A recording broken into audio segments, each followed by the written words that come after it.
Elara, good morning. I was just reviewing the mock-ups for the Q3 Vanguard project. The work is, as usual, competent. The lines are clean, the color theory is sound. But I have to ask myself, does it sing? Does it breathe? I look at this, and I see a task completed. I don't see the passion, the fire that I know you have. It feels like you did this between 9 and 5, and I need you to do it between your heart and your soul. We're not just selling a product, we are selling an aspiration, and this design is merely whispering when I need it to be a primal scream of consumer desire. I'm going to need you to strip this back to the wireframe and start again. I want to see a new draft on my desk by 8 a.m. tomorrow. Don't think of it as overtime, think of it as an investment in your own excellence. Oh, okay, Mr. Sterling. I thought I followed the brief exactly. The focus groups responded well to the minimalist approach. They found it calming and trustworthy. Rebuilding it from scratch by tomorrow morning will be a challenge. Challenges are just opportunities in work clothes, Elara. Focus groups know what they think they want. Our job is to tell them what they actually desire. I have Wei all day, so I'm trusting you to pilot this ship. Don't let me down. The company's faith in you is immense. Let me guess. The Sterling Symphony of vague but urgent feedback just had its morning performance in your cubicle. Was it about the soul of the font or the existential angst of the color palette this time? The primal scream of consumer desire, actually. He wants me to rebuild the entire Vanguard project by tomorrow morning. I'll be here all night. Again, I just don't get it, Liam. I do everything he asks. I stay late, I answer emails on Sunday, I even redesigned his wife's charity gala invitation for free. But it's never enough. It feels like he owns my time, my creativity, my entire being. That's because he thinks he does. That's the deal with men like Sterling. They don't offer you a job, they offer you a membership in their personal cult. The salary isn't for your 40 hours of labor, it's a retainer for 168 hours of your attention. They create a culture of family and passion to obscure the fact that it's a transaction. And you, my friend, have been paying your dues with your life. You can't win his game, because he changes the rules whenever he's about to lose. So, you have to stop playing. Stop playing, Liam. I can't just quit. I have rent, I have student loans. This job pays well, the benefits are, well, they exist. I'm trapped. What other choice is there? You don't quit. You start a quiet rebellion. You don't fight the war, you fight the small battles. You don't take back the kingdom, you just take back your lunch break. You don't defect, you just stop answering emails after 6 p.m. You give him exactly what he pays for. Competent work, delivered within the hours you are contracted to provide it. The most radical, rebellious act in a place like this isn't screaming and quitting. It's clocking out, on time, with a clear conscience. Elara, I was just thinking. While you're in the creative zone tonight, could you also take a look at the Henderson account presentation? It feels a little stale. I know you have a magic touch. Let's add that to your morning deliverables. Remember, we climbed the mountain together. Best, S. Let me be going home now, see you tomorrow with the complete work. You mean you didn't not go home, Elara? You are still on the same clothes you wore yesterday. You look like you wrestled the mountain and the mountain won. He got you with a, while you're at it, email, didn't he? It's his signature move. Makes it sound small, casual, like he's asking you to pass the salt, not pile on another 8 hours of work. He called it my magic touch. He uses these words, excellence, passion, investment, together. They sound so positive, but they feel like chains. Every time he says, we, he means, you. I stayed until 3 a.m., Liam. And for what? So he can glance at it for 5 seconds and tell me the kerning feels unfriendly. I can't live like this. You were right. I can't win his game. Nobody can. It's a rigged carnival game. The prize looks shiny, but the bottle is glued to the shelf. The quiet rebellion isn't about sabotage, Elara. It's about personal preservation. It's building an invisible wall around your life that the job is not allowed to cross. The first brick in that wall is the word, no. Not said out loud, but lived. It's the no of a closed laptop. The no of a lunch break spent in the park. The no of letting his 10 p.m. email sit, unread, until 9:01 a.m. He has claimed your territory. You have to start taking it back, 1 square inch at a time. But I'm scared. I'm a people pleaser. The thought of him being disappointed in me, it gives me anxiety. He'll notice. He'll punish me. He'll make my life even more miserable. He will notice. And he will try to punish you. But you'll be reclaiming your sanity, your evenings, your weekends. You'll be fueled by something he can't touch, your own life. Is his temporary disappointment scarier than this slow-motion burnout? Is it scarier than waking up in 5 years, still here, with nothing left of yourself? No, it's not. Leaving so soon, Elara. Big plans tonight. I was just about to send you some fascinating articles on Danish design theory. A little homework to get the juices flowing for the Nordic account pitch next week. I find that inspiration doesn't watch the clock, does it? It's a wild creature, you have to be ready to capture it whenever it appears. It sounds interesting, Mr. Sterling. I'll be sure to look for that email first thing in the morning when I get in. I do have a personal appointment this evening that I can't move. I've made sure all my urgent tasks for today are completed and uploaded to the server. A personal appointment, of course. It's so important to have balance. I just hope this balance doesn't tip the scales away from your commitments here. This team, this family, it relies on everyone pulling in the same direction, often at the same time. The Nordic account is a career maker, Elara. For us, I'd hate for you to be out of sync with the rhythm of a project this vital. But by all means, enjoy your appointment. We'll be here, keeping the flame alive. My hands were shaking the entire walk to the train station. I felt like I'd just robbed a bank. He did the thing. The passive-aggressive guilt trip. He said I was out of sync with the rhythm of the project.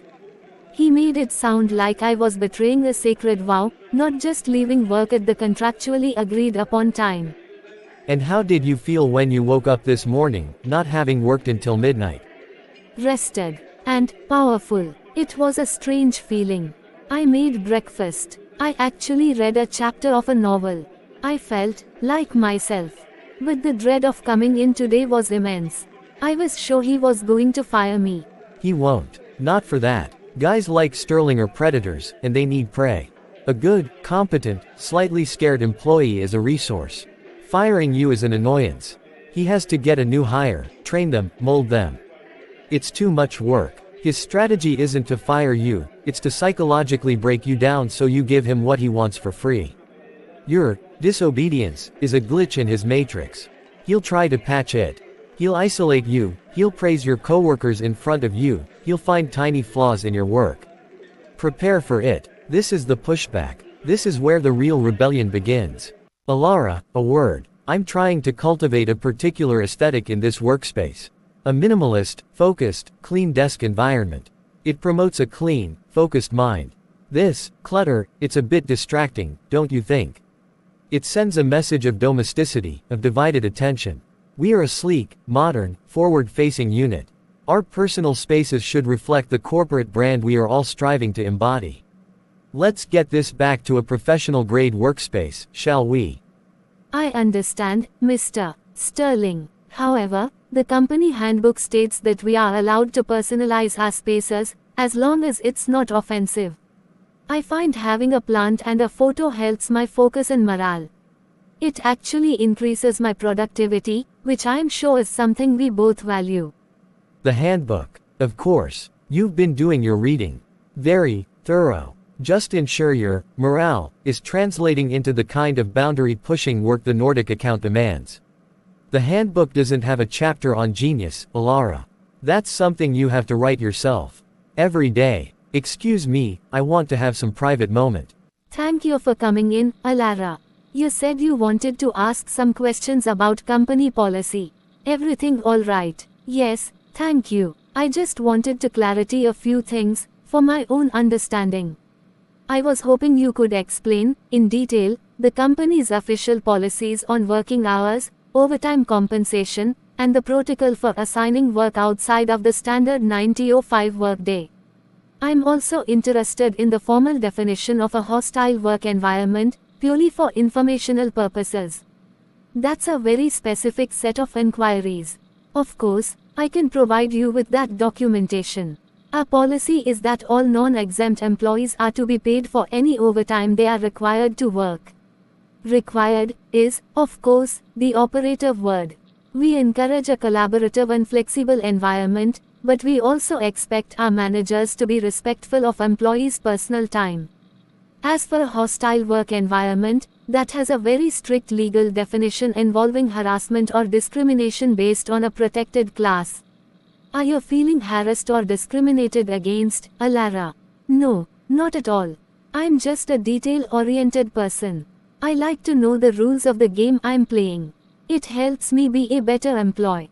That's all. Thank you for your time. I'll read whatever documents you can send me. Elara, I'm going to be frank. I've noticed a change in you these past few months. A resistance. A rigidity. You meet your deadlines, but just barely. You do your work, but without that spark. You're quoting a handbook to me. It's the behavior of a clock puncher, a functionary. I hired an artist. This Nordic pitch is my reputation on the line. It's our reputation. I've seen your latest draft. It's fine. It's safe. It's not brilliant. I need brilliant. I need you to stay tonight. I don't care how long it takes, and I need you to give me the masterpiece I know you're capable of. This is your chance to prove you are still part of this team, that you still have the passion. Don't make me regret the faith I've put in you. Mr. Sterling, I appreciate your confidence in my abilities. The work I've submitted is, in my professional opinion, the strongest possible response to the client's brief. It is creative, it is on brand, and it is backed by market data. I have worked diligently on it for the past 2 months, within my contracted hours. I have already triple-checked every element. I stand by my work, and I will not be staying late tonight. I have confidence that it will be successful in the pitch tomorrow. This is not a negotiation. This is a final opportunity. Your insubordination is noted. If this pitch fails, I will make it my personal mission to ensure that your professional opinion is never valued in this industry again. Your career in this city will be over. I will tell everyone that you are talented but lazy. That you lack commitment. That you are, at your core, a disappointment. Is your evening really worth your entire future? Yes, it is. Because my evening is part of my life. And my life is worth more than my career. I heard the pitch was a huge success. They loved your safe design. Called it elegant and respectful of the consumer's intelligence. I also heard Sterling is taking all the credit. You're packing. Yep, I submitted my 2 weeks notice this morning. Via email, with a copy to Chloe in HR. Wow, the final act. I'm proud of you. But also, are you okay? What are you going to do? I'm more than okay. I'm free. It's funny, the quiet rebellion wasn't about winning, Liam. It was about realizing I had the power to walk away. All those little acts, leaving on time, taking my lunch, defending my desk plant, they weren't for him. They were for me. They were me, reminding myself that I had a self-worth protecting. He can take credit for the Nordic account. He can't take credit for the work I did on myself. I've been freelancing on the side for a month. I have enough clients to get by. It'll be a struggle, but it'll be my struggle, not his. So, Elara, your file is immaculate. Stellar performance reviews, until a few months ago when the commentary from your manager becomes more subjective. And I have your resignation, citing a desire to pursue freelance opportunities. Is there anything else you want to add? Off the record, why are you really leaving? Mr. Sterling cultivates a work environment where an employee's only value is their total, unconditional devotion to him. He uses praise as a tool of control and pressure as a constant state of being.